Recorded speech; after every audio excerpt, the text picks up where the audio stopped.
Okay, well, let's go ahead and get started, and I will introduce our distinguished guest tonight. A lot of you know Roy. He's one of our own. His wife is in church here, so we're very happy to have him. This is Roy Ware. I grew up on a farm. I didn't think I needed a microphone. Roy has been a speaker for NAMI, and he's going to talk about his family's struggle and journey to bring back their bipolar daughter from being controlled by mental illness to having a relatively reasonable, normal life. Roy has taught family-to-family classes through the National Alliance for Mental Health, has also spoken at hospitals and schools for continuing education for teachers and hospital workers. He will share strategies, techniques, including communication models and methods between social workers, family, and psychiatrists. Let's welcome Roy. Thank you. Thank you. I couldn't decide if I wanted to use my notes or not. Sandy said you should have something down, so they're right here. The thing I like about not using notes, I never get lost. So if I look confused up here, I'll just be staring at you for the next 25 minutes. So first of all, I want to thank my tennis pals over here for coming out. They don't belong to this church, but we enjoy a lot of tennis together, and it's nice that they came out. I told them, I said, you'll laugh, you'll cry, you'll kiss your evening goodbye.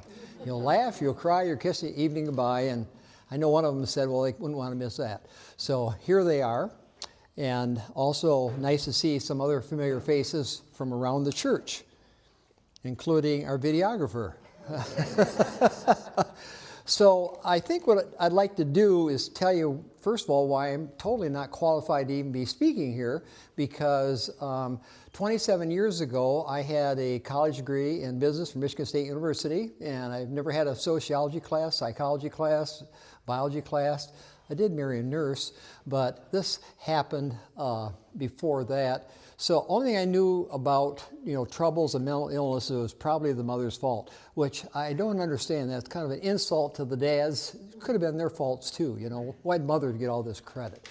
So anyways, that was absurd. So I went to this totally blank, but it all started about 27 years ago when Joanne called me and said, Dad, my roommate keeps coming on to me, and it really makes me nervous. I thought, oh boy. I can't do anything when you're in Chicago, when I'm in Des Moines, so why don't you just go pack something, leave, stay at a motel at the airport, I'll send you a ticket, I'll be waiting for you in Des Moines. So she said, great. She said, okay, Dad, I'm at the Hilton. We don't mind Hiltons for big time, but we're more Super 8 people. We don't need $300 a night to just sleep and get on the plane the next morning. So that was a little annoying, but what the heck. So Sandy and I were down there waiting at the door, and everyone's coming out, and it must have been a cheap ticket. So finally the pilot came out and the flight attendant, and I said, hold it, my daughter's on that plane. She said, well, what's your daughter's name? Oh, yeah, she's in 27B. And I said, well, no daughter came out of there. She said, there's nobody on the plane now, so maybe she missed it. I went, doggone it, the Hilton and now this is ridiculous. So I was really mad, and this is about 5 o'clock. About 7 o'clock, I realized I was no longer mad. I went back into, where the heck is she? And so finally at 10 o'clock at night, I go to bed, where in the heck is she? So this is also unusual. The next morning the phone rings, hey Dad, this is Joanne, aren't you gonna come and get me? And I went, where are you now? I said, great, don't move. We're calling our brother-in-law in Chicago. He'll be there in 20 minutes to get you. So we called Eric up, and he said, I got to go get Joanne now. And his wife said, well, hold it, aren't we going to do it? He said, this is mercy. I'll see you later, goodbye. And so he was down there, had Joanne, and then the two families, my former wife and Sandy and I, we all drove down there and got Joanne to bring her back. Probably drugs, don't know, So anyways, we stopped at McDonald's, and Joanne felt totally uncomfortable eating inside with us. She wanted to sit out on the curb by herself, and she was about 90 pounds, sunken face, did not look so good, obviously paranoid, and so we went, oh, bummer. Now, the 2 points I want to make here, for those that want to leave early, is one, you better be motivated. And number two, you need a plan, a system, a formula, a something or other to make this work for you. And so we went ahead and brought Joanne home. And you'll see under this whole thing here, I want my daughter back. And I don't care what it costs or how much it takes. I want my daughter back. I don't want this person that I enjoyed biking with and watching Saturday Night Live and sharing our off-the-wall humor with. She's very funny in a good way. And so she's not there. This is somebody else. And so she talks about, why are we hiding her twin somewhere? And she knows I was around, but Jack Nicholson's her real dad. And this is bizarre. This doesn't sound to me at all like drug problem. It sounds like psychosis, and that's what it is. So don't let that word bother you. It's just delusional. And you'll see how when I talk further in this that the delusion, which is real popular today in politics, also carries over to the medical community. So we're now home, and I call up our doctor. I said, I'd like to bring in Joanne. She said, well, I can get her in, next Friday, a week from this Friday. No, I said, no, I need to bring her in, right away. And she said, well, I just don't have any opening. I said, well, would you go back and talk to the doctor and see if I can bring her in between patients or at his lunch break or whenever, but she needs to be seen today. And she said, well, okay, just a minute. So anyways, I'm not usually that forceful, but hey, I want my daughter back. So this brought out a different level of pain that I hadn't experienced before. So I'm going to change the subject now and tell you what I did for a living. Tell you why I was actually a perfect candidate, even though I don't know anything about the psychology except mothers or whatever, and that nonsense. I build Super 8 motels. We bought Super 8s, we build them. So when you built the Knoxville Super 8, way tougher than buying the Austin or Albert Lee motel that exists. All we have is a piece of ground. I buy the ground. I'm out thousands of dollars. Then we need a feasibility study. That's $5,000. In the meantime, the bank says we aren't going to commit to anything until we have all your investors, their balance sheets, money and all that to actually finance this. So we go get the partners. The feasibility study comes back, the soil's bad. So 2 steps forward, 1 step back. So we find out we can fix the soil by putting mounds of dirt on it for a couple of months to compress it properly. A couple of partners say, this is not for me, I want my money back. So now the bank said we can't do the financing, 2 steps forward, 1 step back. Now you need new partners, ones that can drink the Kool-Aid.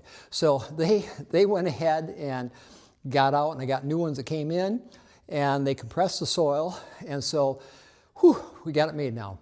Oh, they said, actually now we're going to be pouring the concrete in the winter, and the winter cost of concrete is another $10,000 more.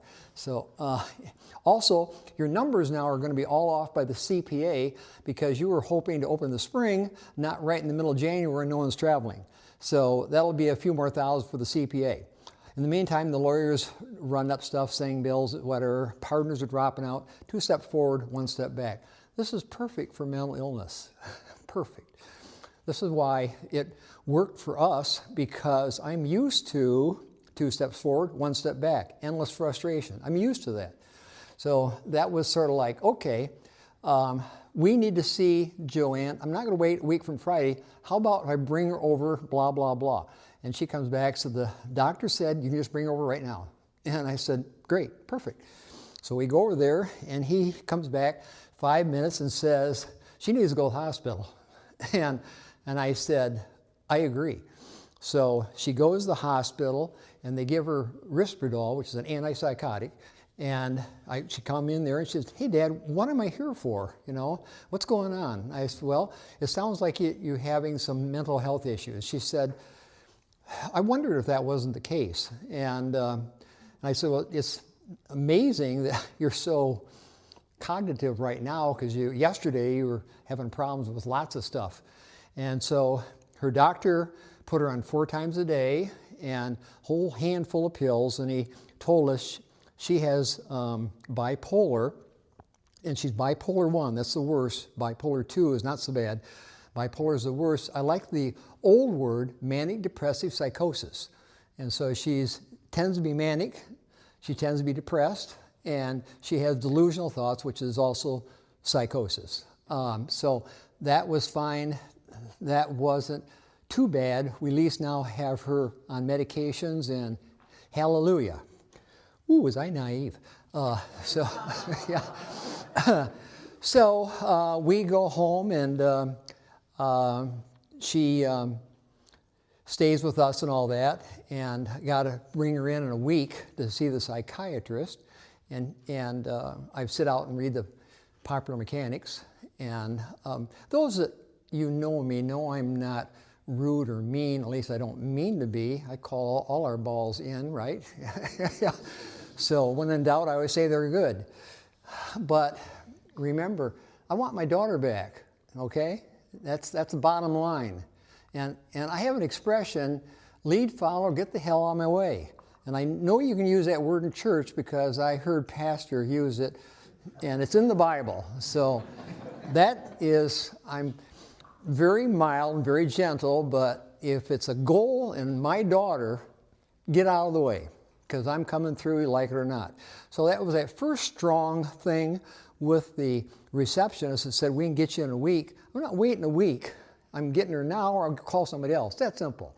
So he got her right in, got a psychiatrist, got the medication. Whew, that wasn't too bad. So now we're going back and see the psychiatrist in a week. I'm reading Popular Mechanics, and he comes out and says, she's doing very well. And I thought, I didn't say this to him, but so remember, this is what's in my head. I'm not saying this, okay? I want to emphasize that. I just said, okay.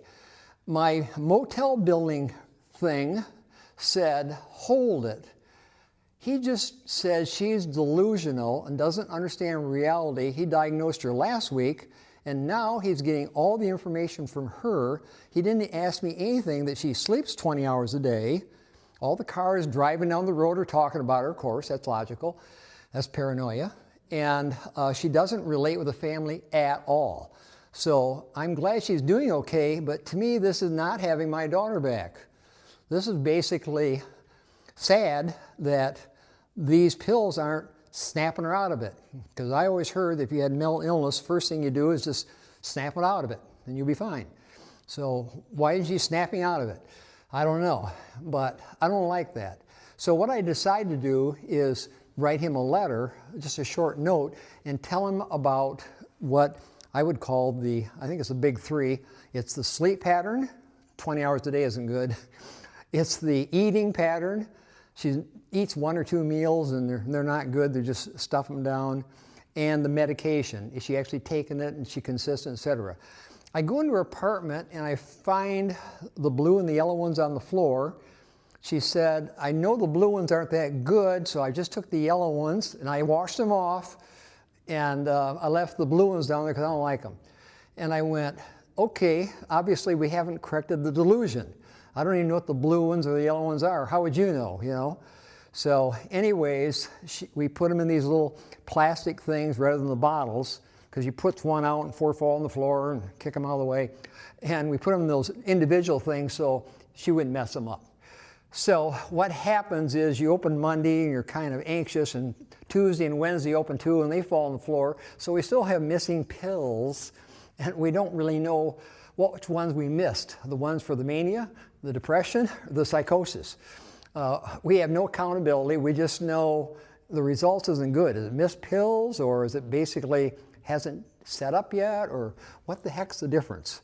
So anyways, I'm thinking, why would you get information from Joanne when you're not getting it from me? And so I asked him that. He said, oh, I can't talk to you, she's 26. And I went, yeah, but I'm her dad. He said, well, unless she gives consent or whatever. I said, well, can we get forms to get her to get consent? He said, well, you have to take that up with her. So anyways, have a nice day. Sorry, that was the wrong answer. So psychiatrist number 2, Dr. Corcoran, the one that's actually going to save her life. And I went to see Dr. Corcoran, and the lady said, I thought it was a female. And I said, yes, my daughter Joanne. I said, well, where's Joanne? I said, well, I wanted to come in to see if Dr. Corcoran and I could work together before I bother you with Joanne. What? I don't know if he'll see you or not. And I said, well, tell him that I was sent by Betsy, and he worked in the Winona Hospital, and that Betsy is a dear friend of ours, and especially of Sandy. And so we would really like to meet him and see if we can work something out. Said, this is rather unusual. Usually you have to have the patient here and all that. I don't even know who to bill. And I said, well, just go ask Dr. Corcoran if he'd like to see me, maybe 5 minutes. She came back and said, yes, he'd like to see you. She was kind of surprised. I wasn't.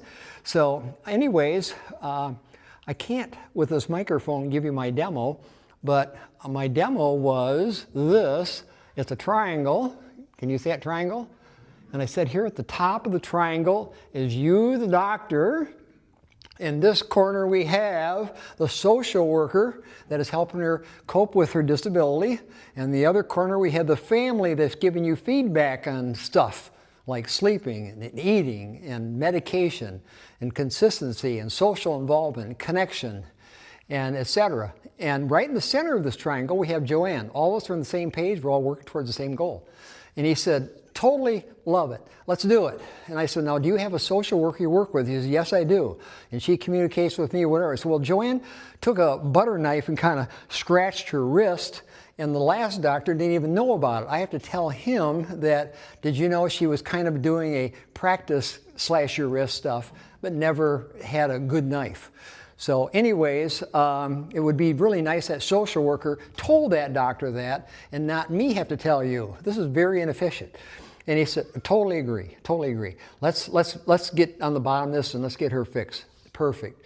So this was what I was really surprised at, is that the medical community is asking me that builds motels to figure out, how do you have a plan, how do you have a structure, how do you have a system in place for administering. They stop taking their meds, they don't have insight, they basically are maybe semi-suicidal or whatever, they act out. I've had 1 or 2 cars totaled, I can't remember.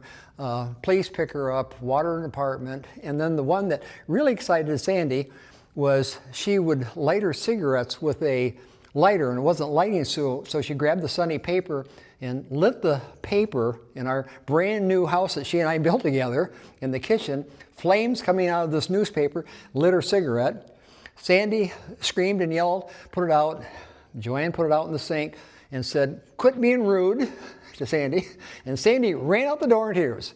So Sandy said, I don't think I can live like this. We've only been married 2 years. And I said, I don't think we can either. Let's put Joanne in one of my apartments. And so anyways, we moved Joanne up to one of my apartments. I think I had 48 apartments then. And then I moved my office from a real fancy, nice one with doctors and CPAs right next door into our apartment building. And so that was good. I could go over in the morning and say, here's your medication. Did you swallow? Thank you. And then go back before I left and give her medication and have a consistency to it. Well, and that's when we came into the pill problem and on the floor and et cetera. I thought, well, there's no accountability for this medication. How are we going to solve that problem? See, it's just exactly like building a motel. The soils looks good and everything looks good, utilities, money, everything, bank, and then you find out the soil's no good. So anyways, we found out that the medication stuff, this was not a good system. What I did not know about, and I brought a demo along, is the Girl Scout calendar. And those, you can see the little pills on here? Okay, those are my little colored pills. It's like a Girl Scout calendar, and it's called a blister package.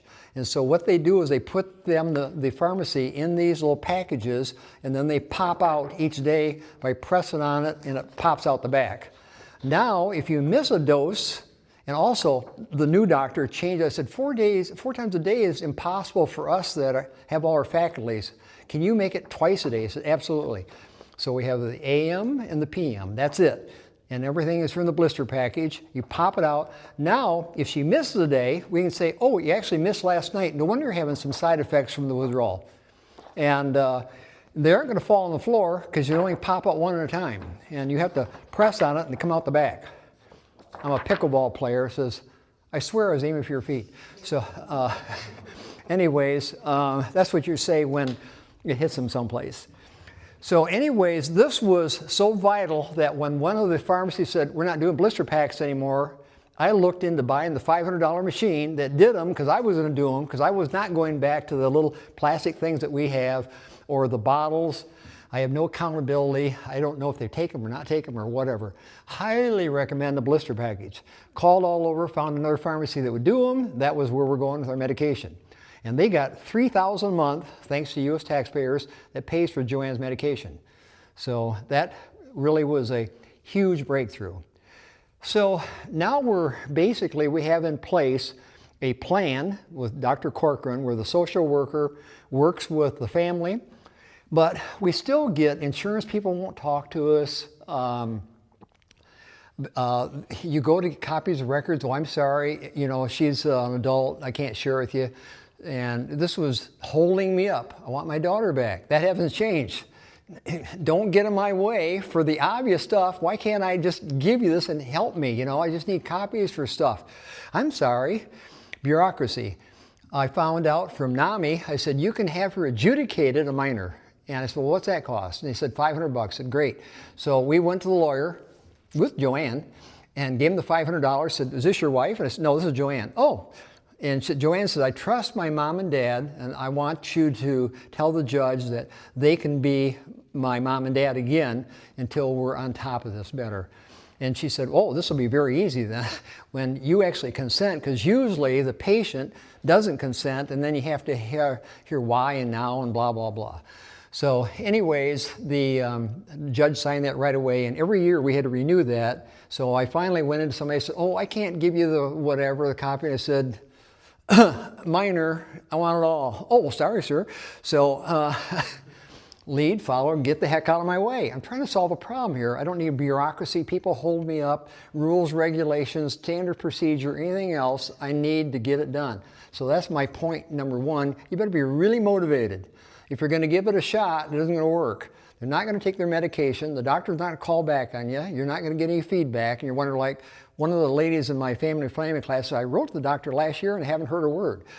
When I didn't hear a word, I went down to the office and I brought another paper with me. I said, could the doctor talk to me about this? Or one time I was sending faxes to him.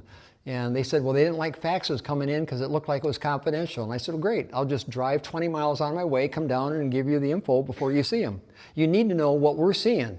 We're seeing her daily, You're seeing her to do your compartmentalized medication. Here's the drugs, good luck, and I don't know what happens after that. How do you deliver 4 times a day when they don't have get up at 7 o'clock, that's your morning, then your noon, your dinner, they're not even eating. It's just, why not help us form a system and make it work better, Why would we have to figure it out? And for all my poor people, families that have loved ones with mental illness, they're floundering around because they expect the medical community to figure it out for them. And the bad news is I don't think they have. And if they have had your doctor, then you got a really great one. So our Dr. Corcoran kept her in the unit. The unit is the place with 2 doors. You can't get out when you go in, which we were in. She was in 2 or 3 times a year for maybe 5, 6 years. After about 1 week, the insurance company, it's $1,000 to stay there in case you need a visit. And they're like, can they walk, can they talk? Get them out of here. So she'd be there 3, 4 days. The medication that was changed has not been stabilized. He was able to keep her in there for 1 month. So when she walked out, everything was in a balance. Now, in your brain, there's dozens of hormones, and the ones we're talking about are mostly dopamine and what's the other one with an S? Serotonin. Thank you, serotonin. Yeah, just blanked me on that one. Serotonin, that's another biggie one. And so which one of these do you need to activate? It's Wellbutrin for dopamine, and it's Celexa, Zoloft, and others for serotonin. So there's another dozen, GABA, something or other. There's other medications for that. There's Risperdal for psychosis. There's lithium for mood swings. All of these are like trying to find a needle in a haystack. There's no blood test. There's nothing definitive to actually show you need this, this, and this, like there is when you and I have an infection or whatever. And also, when it comes down to, I had a bursitis in my hip, so I go to play tennis and I hesitate, and that was my excuse to miss the ball because I was hesitating. I couldn't move forward. I waited about 2 days to go see the doctor, x-ray and all that. So you got a bursitis, it'll take about a month to heal and go away. So now I can accelerate fast to get that ball, and I don't feel that. High insight, I want to fix it. Low insight with goofy thoughts, mental illness or whatever, or basically a low level of depression. That is frequently missed. There's two types of depression. There's situational, and that's when you lose your money, you get fired, or you lose your spouse. And so if you lose your money, you go make more money. If you lose your job, you need a new job, or you need a new spouse. So you fix those by doing something. Okay, so now you're depressed over don't know why. You can't snap out of it like your relatives want you to do. Just snap out. You need a trip, you need a vacation, you'll be fine. There's something chemically that changed in your brain or your loved one's brain that basically gives you a biological based depression, psychosis, mania, and that can be fixed with medication and insight, but the insight is hard to come by because the family wants you to snap out of it, take a vacation, and the person having it is hard pressed to acknowledge it. So let's see if I miss anything here before I take your questions. Okay, nope, got that one. Okay, so about 3 years ago, Father's Day is Sunday, and Sandy and I are leaving tomorrow to go to Des Moines and see Helen and Joanne, my two daughters.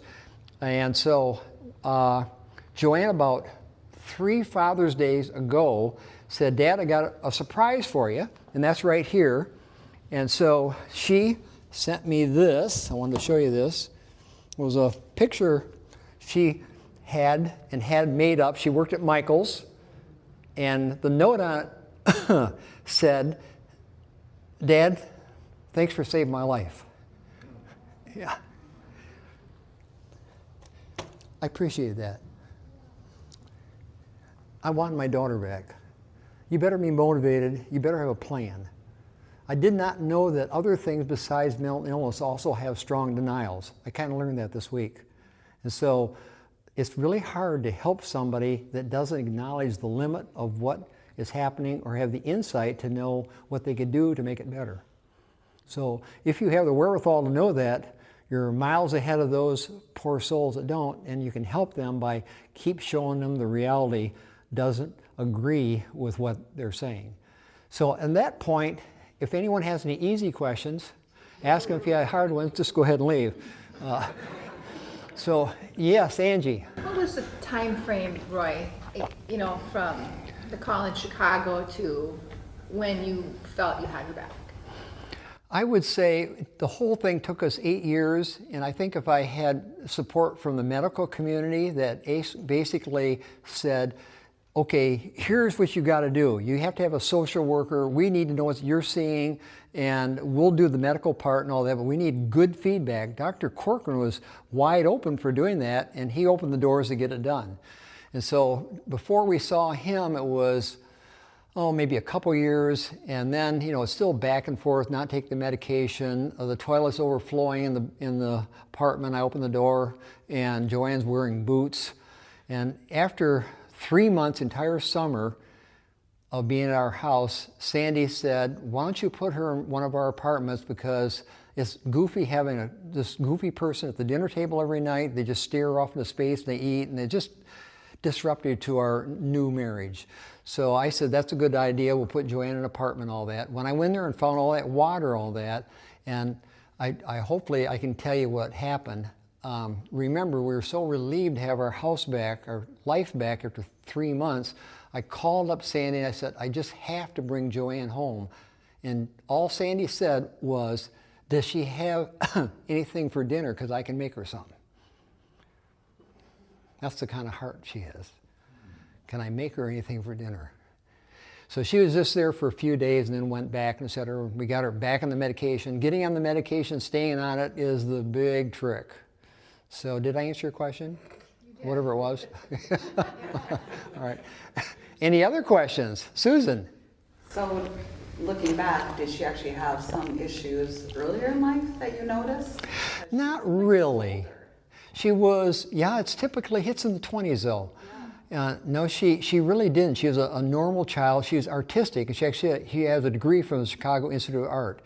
And she's creative. She's in the Gifted and Talent program, and she actually graduated from college. There's no way she could graduate now. She can't concentrate long enough on something, and she can't remember to keep. She just ran out of food again this week and called DoorDash. Cost us $45 for a pizza or something or other. So that's my constant day-to-day stuff. I manage her money, and I'll actually send a chat. I'll say, what was this item purchase? And then it'll say, it's a Bitcoin thing, how to make money in $1 million in a week.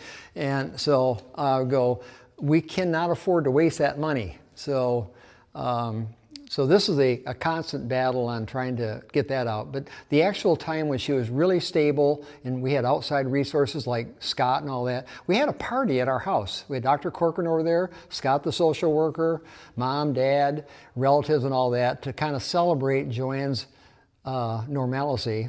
And from then on, so she's held jobs, and she has a friend that lives with her, and she has girlfriends. She's been on 2 cruises the last couple of years. She thinks she's gay, but she said, Dad, don't you think I'm gay? And I said, well, you've never had a gay lover, and have you ever kissed another woman? She said, no. And I said, well, I guess I don't think you're gay. She said, but I like being on there. And I said, well, I like women too. And if it makes you happy, go ahead. So, well, do you hate me if I'm gay? And I said, no, I want you happy. So you go have a good time. Well, there was a female minister on the last one, and her partner that just kind of took Joanne under their wings and did the excursions and all that, and she had a wonderful time. So if she's having a wonderful time and happy, it's legal and safe, I'm all for it. Any other questions? Yes? It sounds like she was kind of a willing participant in the whole process. Yeah. I mean, it seems like the people that I know that have family members, they're very unwilling to participate on any level of having a family involvement. Yes. I think it's probably because we have a strong relationship and I still am dad. Because I was thinking she's hit me in the car while I was eating in the face, which was not good for my driving. I've been slugged someplace else, but if she was a guy, doing that to me, I'd probably gone up a tree.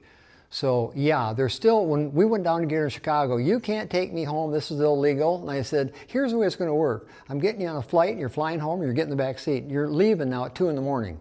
Because after she took my car back to Chicago, within a day it was impounded. And we finally got that out. Bill and I with our ties and suits on, that's my son-in-law, left for Chicago, and we're moving her out between midnight and 2 in the morning. So to bring her back home. So the first time she came, it only lasted about a week or so because she was all normal and all better. She took my car to go back to Chicago and it fell apart again. So then Bill said, how long do you think she'll be in Des Moines? I said, anywhere from 5 years to the rest of her life. And it's basically the rest of her life. She lives a mile from her mother, and her sister is a godsend also.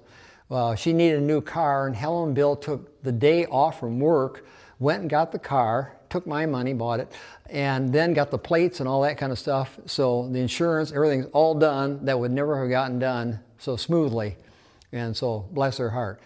And Bill said to Helen, you'll be doing this eventually all the time.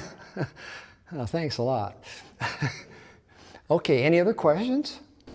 Do you still manage her money? Yes, daily. And, so what's your plan for when you're not here? Yes, I'm 80 in 5 months, you can tell.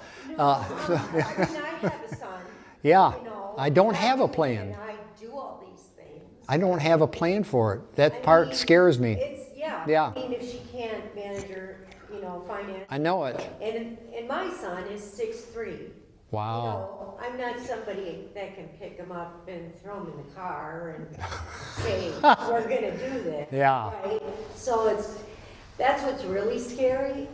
And when you say social workers, I can't believe you had a social worker for years, because there are no social workers.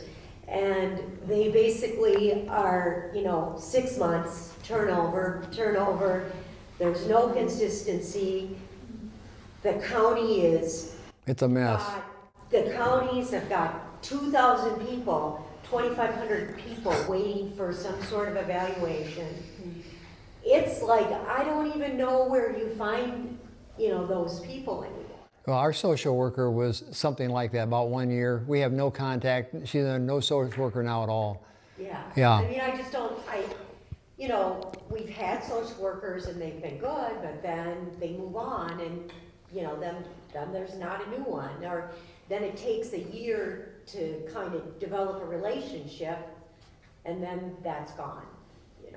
Yep. Yes. Can you tell me again, Roy, this was all in Iowa, right? Or Yes, Here, okay. So was it a smaller community in a smaller county?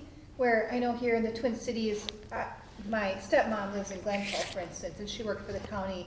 And just through her stories, it sounds like smaller counties and rural counties.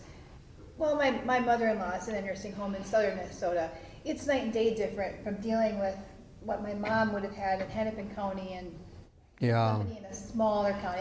I can call the county, and the person I'm calling answers. What a concept. Your experience? Des Moines is 500,000, so it's not real small, but it's not like several million up here. So it is. Everything is smaller. Would it possibly be? I mean, I realize it's a big deal, but could it be a strategy to move to a different county? It could be. It's sad to say. I mean, I'm sorry. That's not Right. the answer anybody should have to do, but. Maybe, yeah. And our counselor, the social workers were somewhere between 6 months and a year, and then that has not been going on now for 20 years. She does not see any. She just sees her psychiatrist every 3 months. And in fact, he's retired. She has a new one now.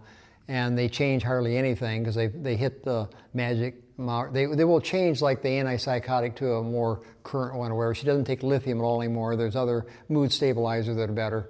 So they just kind of tweak it a little bit, but she doesn't get any therapy or whatever. She gets therapy from Dad.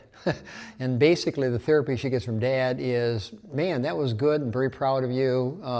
Don't worry about that. What do they know? Encouraging her, making her feel good about her. So that's my therapy. Priest is self-esteem. Any other questions? Yes.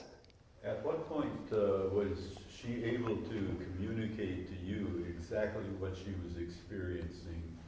And did you develop then a rapport with each other so that she could disclose what was going on for her? Because it seems like for a lot of people with bipolar, their problem is that people, family maybe, but friends, other people don't really understand what I face every day. Yeah.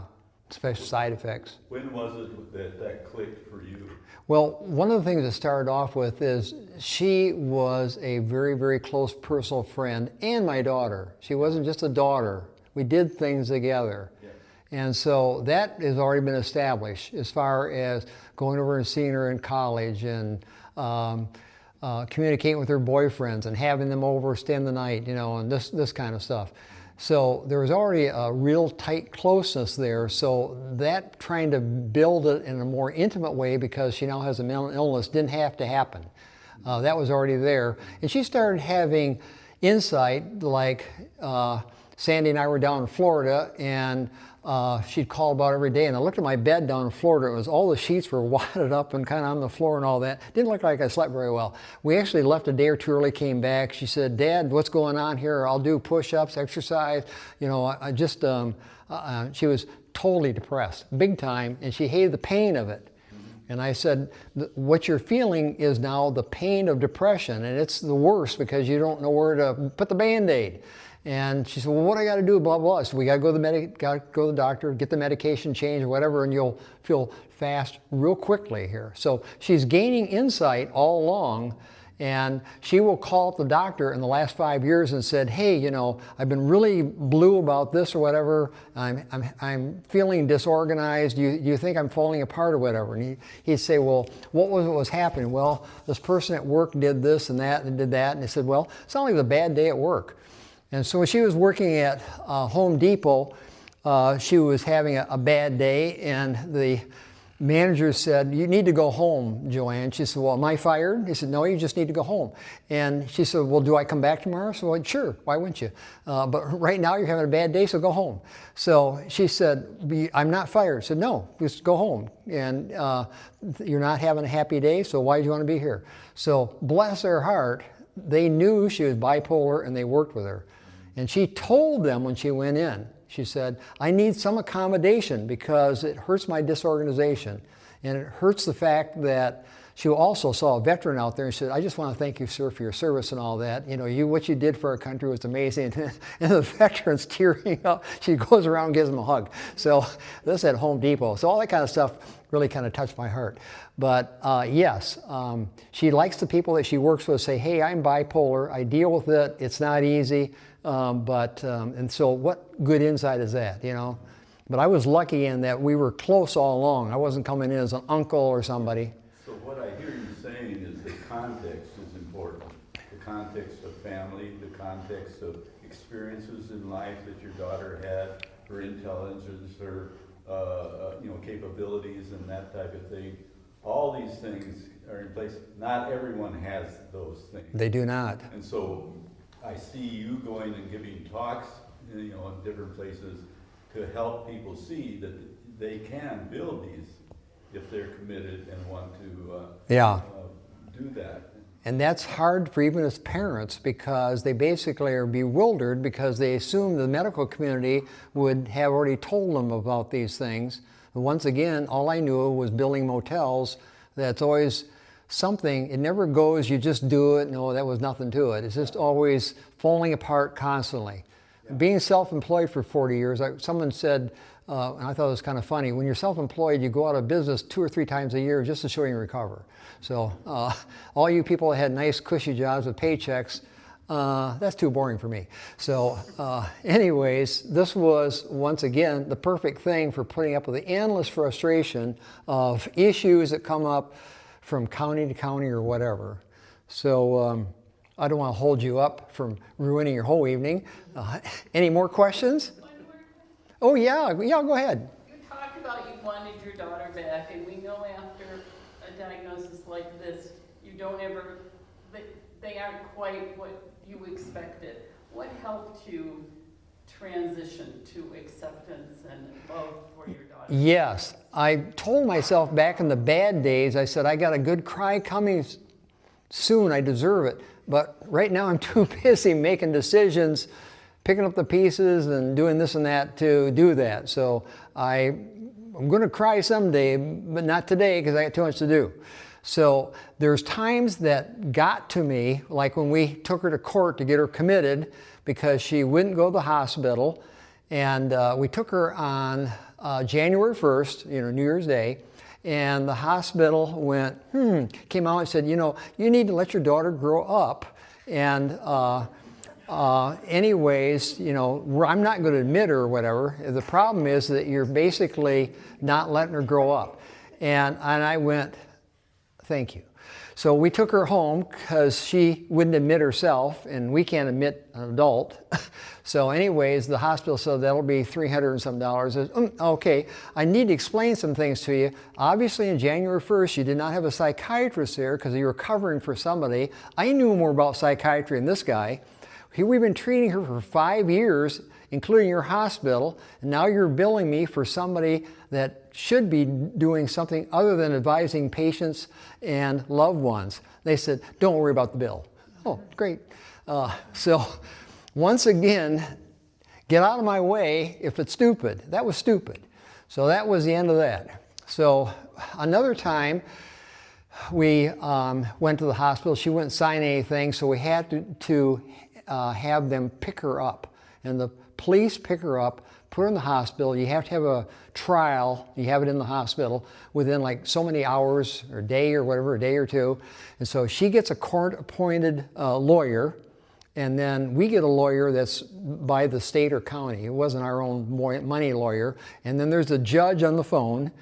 And Joanne said, I eat 3 meals a day and snack in between. You look awful thin.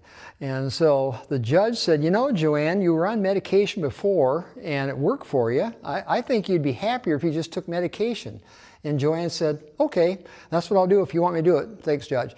So that was the end of that. He said she can go in the hospital until she's released.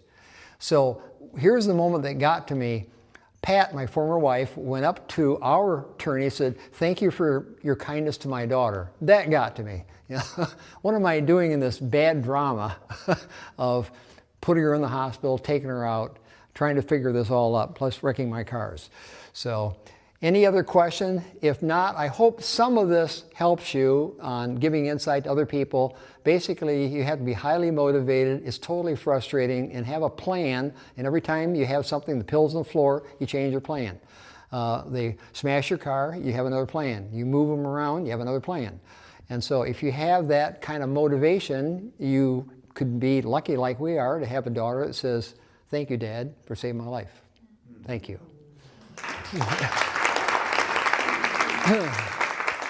Huh.